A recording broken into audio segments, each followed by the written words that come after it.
Hi friends, చాలామందికి కడుపుతో ఉన్నప్పుడు సి సెక్షన్ ఏదైతే ఆపరేషన్ చేసి పిల్లల్ని బయటికి తీస్తారో తీసిన తర్వాత మ్, కొన్ని రోజులకి వాళ్ళు ఏం కంప్లైంట్ చేస్తారంటే మాకు వెన్నుపూసకి మత్తు సూది ఇచ్చారండి, దానివల్ల మాకు నడుము నొప్పి వస్తుందని చాలామంది కంప్లైంట్ చేస్తూ ఉంటారు. అదే నిజమని కూడా నమ్ముతూ ఉంటారు. దీనివల్ల ఎలాంటి నడుము నొప్పి అయితే ఉండదండి. ఆ రోజు వరకు ఉంటే తలకాయ నొప్పి ఉండొచ్చు. ఎందుకంటే ఏదైతే సిఎస్ఎఫ్ అనే ఫ్లూయిడ్ ఉంటుంది మన వెన్నుపూస మధ్యలో, అది లీక్ అవడం వల్ల తలకాయ నొప్పి ఒకటి వస్తుంది. తర్వాత అది రికవర్ అయిపోద్ది, యాస్టీజ్ ఎలా ఉందో అలా ఉంటుంది.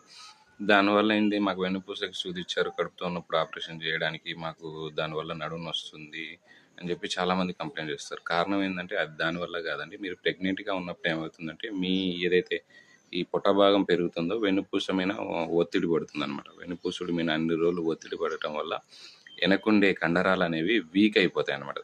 దానివల్ల ఈ నడుము నొప్పి వస్తుంది. అదేవిధంగా మీరు ఫీడింగ్ ఇవ్వటం, పిల్లకి పిండానికి కావాల్సిన సప్లిమెంట్ అంతా మీ దగ్గర నుంచి పోవడం వల్ల కాల్షియం కూడా బాడీలో కొన్ని హెచ్చు తగ్గులు ఉంటాయి అనమాట. దానివల్ల ఈ పెయిన్స్ అనేవి, వెన్నుపూస నొప్పి అనేది వస్తూ ఉంటుంది అనమాట.